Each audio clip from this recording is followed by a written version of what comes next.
So what really makes the nation what it is? Is it about the laws we write, the schools we build? Or is it something else entirely? Something deeper, older, and maybe, just maybe, something we can't really change at all? We're about to dive into a pretty radical theory that tries to answer just that. All right, here's how we're going to break this down. First, we'll look at the big idea that Le Bon was pushing against. Then, we'll meet the man himself. After that, we'll get right into his core theory, this idea of a soul of a people. Then, we'll see how he used it to explain the real world. And finally, we'll be left with a pretty tough question to chew on. Okay, so let's kick things off with a huge idea, one that's really shaped our world for a long, long time. It's this belief that, we can basically design a better society from scratch. So on one side, you've got this really hopeful, optimistic view, right? That everyone is born a blank slate. And if we just give people the right education, build the right institutions, we can create this amazing, equal society.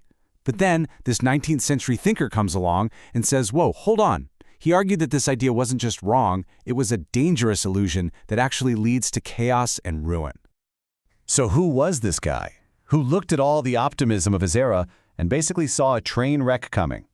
Well, let's get to know the man behind the challenge, Gustave Le Bon. Yeah, Gustave Le Bon. Talk about a resume. This guy was a true polymath. He wasn't just a doctor or a physicist or an anthropologist or a social psychologist. He was all of them. And because he dabbled in so many different fields, he developed this really unique and, pretty controversial way of looking at the world. And this wasn't some academic just sitting in an ivory tower, His life was packed with intense experiences. He was a doctor during a major war. He traveled all over the world, from Asia to North Africa, studying different cultures up close. So when he came up with his theories, they weren't just abstract ideas. They were forged in the fire of real-world observation. Okay, now we get to the real core of his thinking. It's this concept that everything else is built on. He called it the soul of a people. And let me tell you, it's an idea that really flies in the face of a lot of what we think today. This is where he just turns everything on its head. See, the standard thinking was, if you build good institutions, you'll get good people.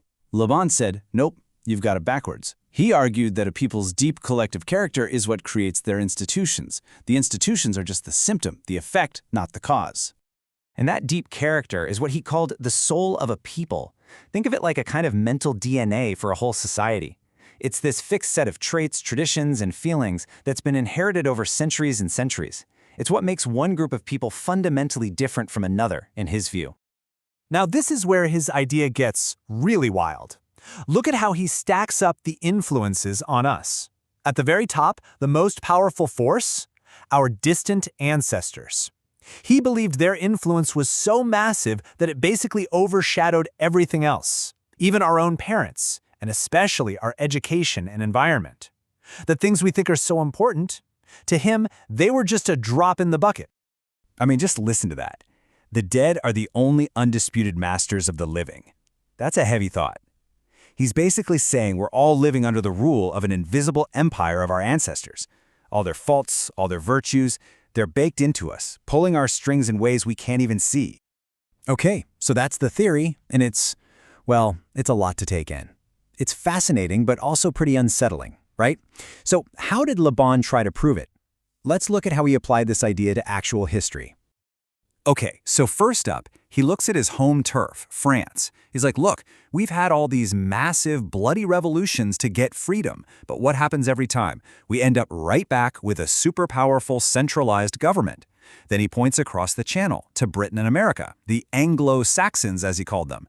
He says whether they have a king or a president, their institutions always favor the individual over the state. To him, this was a slam dunk. It had to be two different souls creating two different outcomes.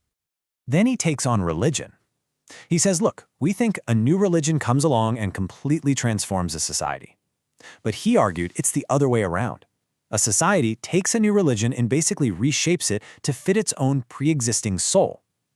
The religion gets absorbed and changed until it reflects the people who adopted it, not the other way around. He'd point to something like Buddhism and how different it looks in China versus where it started in India as proof. And here's probably his most famous and definitely most controversial example. He looked at the Americas, and he saw that a lot of countries in South America had constitutions that were almost identical to the US Constitution. But the results? Totally different, in his eyes. Using the language and racial theories of his day, He chalked up the order and prosperity he saw in North America to the Anglo-Saxon soul. And the turmoil he saw in South America, he blamed that on what he saw as a different mix of peoples. For him, since the laws on paper were the same, the only thing left to explain the difference had to be the inherited soul of the populations. So you start to see his main point taking shape, right? For Le Bon, the past isn't just past. It's not just stories in a book. It's a living, breathing force inside every single one of us, casting this incredibly long shadow over everything we do. And this all leads to his big warning. He basically said the biggest mistake politicians and reformers make is thinking you can just copy-paste a system. You can't take a constitution that works great for one country and just drop it into another and expect the same results. If that system doesn't fit the soul of the people, he argued, it's not just going to fail, it could actually do serious harm. And this quote really sums up his bleak conclusion.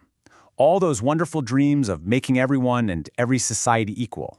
He believed they would always inevitably crash against what he called the unshakable rock of natural inequalities, these deep, hardwired differences between people that history has created. And that really is the question his work throws right back at us, isn't it? What truly shapes a society? Is it the bright ideals we strive for, or is it the ghosts of our ancestors? Are we in the driver's seat, or are we just following the map that was drawn for us centuries ago? It's a tough one to answer, and it's a debate that is very, very much still alive today.